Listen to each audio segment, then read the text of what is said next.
Hello दोस्तों, अगर आप 2026 में यूको बैंक में अपना एक सेविंग्स अकाउंट ओपन करवाने की सोच रहे हो तो आप इस वीडियो को बिल्कुल भी स्किप मत करिएगा, क्योंकि आज के इस वीडियो में हम ये जानेंगे कि यूको बैंक कैसा बैंक है और यूको बैंक के कर्मचारी आपके साथ में किस तरीके का व्यवहार करते हैं। साथ ही साथ अगर आप यूको बैंक में अपना एक सेविंग्स अकाउंट ओपन करवाते हो तो भाई सेविंग्स अकाउंट के ऊपर आपको कितना सर्विस चार्जेस देना पड़ता है और कितना बेनिफिट्स देखने को मिलता है, यानी कि सब कुछ यहाँ पर हम डिटेल्स में एक्सप्लेन करने वाले हैं। तो वेल वीडियो स्टार्ट करते हैं। देखो भाई, ये तो आपको पता ही है कि यूको बैंक गवर्नमेंट सेक्टर का बैंक है।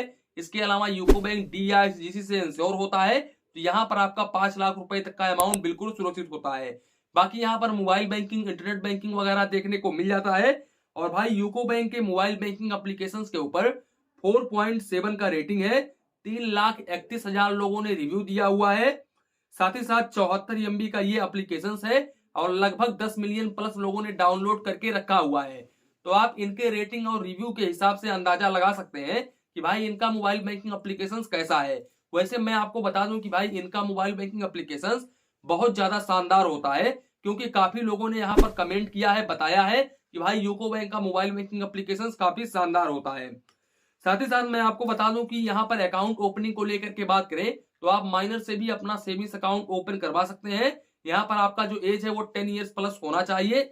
यहाँ पर डॉक्यूमेंट्स में आपको आधार कार्ड, पैन कार्ड वगैरह देना पड़ेगा। आप यूको बैंक के किसी भी ब्रांच में जा करके अपना सेविंग्स अकाउंट ओपन करवा सकते हैं। भाई यहाँ पर मैं आपको बता दूं कि अकाउंट ओपन करते समय आपको अप टू 5,000 रुपए की डिपॉजिट करनी पड़ सकती है, क्योंकि भाई इनके कर्मचारी सीधे बोलते हैं कि आप 2,000 रुपए की डिपॉजिट करो या फिर 3,000 रुपए की डिपॉजिट करो, 4,000 रुपए की डिपॉजिट करो, तभी आपका सेविंग्स अकाउंट ओपन होगा। तो ये थोड़ा सा डिसएडवांटेज है यूको बैंक का। दूसरी बात मैं आपको बता दूं कि यहाँ पर मिनिमम बैलेंस आपको रूरल में 2,000 रुपए, सेमी अर्बन में 2,500 रुपए और अर्बन और मेट्रो सिटीज में 5,000 रुपए मेंटेन करके चलना पड़ता है। हालांकि अगर आप इस मिनिमम बैलेंस को मेंटेन नहीं करते हो तो भी कोई दिक्कत वाली बात नहीं है। मिनिमम बैलेंस के ऊपर आपको कोई भी चार्जेस नहीं देना पड़ेगा। आप अकाउंट ओपन करते समय जो अमाउंट डिपॉजिट करते हो, आप चाहे तो अकाउंट ओपन होने के बाद में उस अमाउंट को निकाल सकते हो, कोई भी दिक्कत परेशानी नहीं होगी अकाउंट के ऊपर। इसके अलावा मैं आपको बता दूं SMS अलर्ट के ऊपर आपको 80 पैसे प्लस GST पर SMS चार्जेस देना पड़ता है और मैक्सिमम आपको 20 रुपए प्लस GST क्वार्टरली यानी कि प्रति 3 महीने में चार्जेस देना पड़ता है। साथ ही साथ यूको बैंक आपको 25 पेज का चेक बुक पर फाइनेंशियल ईयर बिल्कुल फ्री ऑफ कॉस्ट में ऑफर करता है। अब यहाँ पर अगर आप एक्स्ट्रा चेकबुक वगैरह लेते हो तो फिर इस केस में आपको 4 रुपए 24 पैसे प्लस GST पर पेज का चार्जेस देना पड़ता है। साथ ही साथ अगर आप यहाँ पर DD वगैरह बनवाते हो तो अप टू 10,000 रुपए DD के ऊपर आपको 50 रुपए plus GST per transaction charges देना पड़ता है। और अगर आप इसके ऊपर DD बनवाते हो तो फिर आपको 5 रुपए पर 1000 के हिसाब से चार्जेस देना पड़ता है और मिनिमम आपको 50 रुपए plus GST per transaction charges देना पड़ता है, पर DD के ऊपर चार्जेस देना पड़ता है। ये डिपेंड करता है कि आप कितने अमाउंट का DD बनवा रहे हो। साथ ही साथ यहाँ पर मैं आप लोगों को बता दूं कि NEFT, RTGS, IMPS भी वगैरह आप कर सकते हो। यहाँ पर आपको NEFT के ऊपर मैक्सिमम 25 रुपए प्लस GST और RTGS के ऊपर मैक्सिमम 50 रुपए प्लस GST और IMPS के ऊपर मैक्सिमम आपको 15 रुपए प्लस GST चार्जेस देना पड़ता है। अब वो डिपेंड करता है कि आप कितना NEFT, RTGS, IMPS वगैरह कर रहे हो, उसी के अकॉर्डिंग आपको चार्जेस देना पड़ता है। इसके अलावा भाई यहाँ पर डेबिट एंट्री के ऊपर भी चार्जेस है। यहाँ पर आप हाफ फाइनेंशियल ईयर में आप 50 डेबिट एंट्रीज ही कर सकते हो। अब देखो, यहाँ पर काफी सारे लोगों के मन में एक कंफ्यूजन होगा कि सर ये जो 50 डेबिट एंट्रीज आप बता रहे हो, क्या ये ऑनलाइन ट्रांजेक्शन है या फिर UPI ट्रांजेक्शन है या फिर IMPS, RTGS, NEFT वगैरह ट्रांजेक्शन है? तो मैं आपको बता दूं ऐसा कुछ भी नहीं है भाई। जो आप ब्रांच के माध्यम से कैश डिपॉजिट करते हो या फिर कैश विड्रॉवल करते हो, यानी कि ब्रांच के माध्यम से आप जा करके कोई भी ट्रांजेक्शन करते हो तो फिर वो ट्रांजेक्शन इस 50 डेबिट एंट्रीज में काउंट होगा। तो इस बात का आप जरूर ध्यान रखें। तो आप एक हाफ ईयर में भाई 50 डेबिट एंट्रीज यानी कि 50 ट्रांजेक्शन ही ब्रांच के माध्यम से कर सकते हैं। अगर आप इस लिमिट को क्रॉस करते हैं तो फिर इस केस में पर एडिशनल एंट्री आपको 10 रुपए plus GST per transaction charges देना पड़ेगा।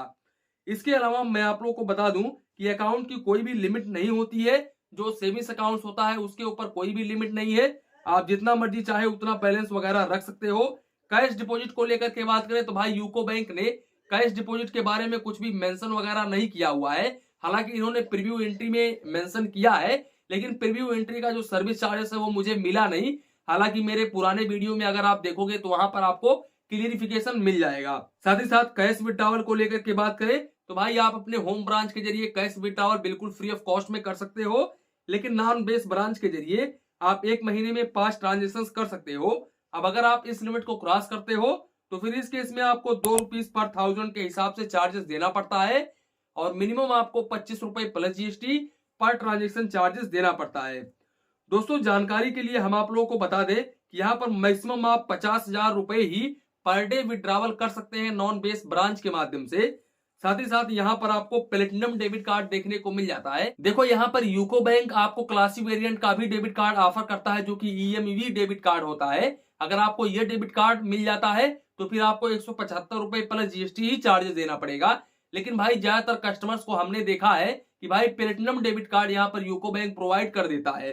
तो भाई प्लेटिनम डेबिट कार्ड के ऊपर आपको यहाँ पर 250 रुपए इशुएंस फीस आपको देना पड़ता है, यानी कि री इशू चार्जेस देना पड़ता है, और 300 रुपए प्लस जीएसटी भाई यहाँ पर एनुअल मेंटेनेंस चार्जेस देना पड़ता है। और यहाँ पर इशुएंस फीस फर्स्ट टाइम बिल्कुल फ्री ऑफ कॉस्ट होता है। इसके अलावा अगर हम काउंट ऑफ ट्रांजेक्शन को लेकर के बात करें तो भाई इनके ओन बैंक के एटीएम से एक महीने में 5 फाइनेंशियल और नॉन फाइनेंशियल ट्रांजेक्शन कर सकते हैं।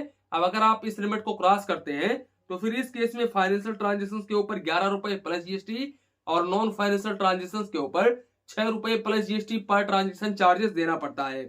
साथ ही साथ भाई दूसरे बैंक के एटीएम से आप मेट्रो सिटी से 3 ट्रांजेक्शन एक महीने में कर सकते हैं, और नॉन मेट्रो सिटी से एक महीने में आप 5 ट्रांजेक्शन कर सकते हैं। अब अगर आप इस लिमिट को क्रॉस करते हैं तो फिर इस केस में फाइनेंशियल ट्रांजेक्शन के ऊपर 23 रुपए प्लस जीएसटी और नॉन फाइनेंशियल ट्रांजेक्शन के ऊपर 11 रुपए plus GST per transaction charges देना पड़ता है। और भाई इस डेबिट कार्ड से आप पर डे 50,000 रुपए निकाल सकते हो और 1 लाख रुपए तक ऑनलाइन ट्रांजेक्शन कर सकते हो। वैसे मैं आपको बता दूं कि भाई यूको बैंक काफी अच्छा बैंक है भाई, और गवर्नमेंट बैंकों के जैसा नहीं है, क्योंकि मैं यूको बैंक के ब्रांच में विजिट किया हूं भाई। इनके कर्मचारी काफी अच्छे होते हैं, कस्टमर्स के साथ में काफी अच्छा व्यवहार करते हैं। हालांकि यहाँ पर प्राइवेट बैंकों के जैसा आपको अनुभव देखने को नहीं मिलेगा, लेकिन भाई इनके कर्मचारी और गवर्नमेंट बैंकों से कहीं ज्यादा बेहतर होते हैं। आपको सर्विस काफी अच्छा देखने को मिलती है यूको बैंक में, तो आप चाहे तो यूको बैंक की तरफ जा सकते हो। तो दोस्तों कुल मिलाकर के ये था यूको बैंक का सेविंग्स अकाउंट। इसी के साथ में वीडियो समाप्त करते हैं। वीडियो पसंद आया हो तो प्लीज वीडियो को एक लाइक करिए और अपने चैनल फाइनेंस बैंकिंग को सब्सक्राइब करिए। मन में कुछ डाउट हो, कंफ्यूजन हो, प्लीज कमेंट करिए।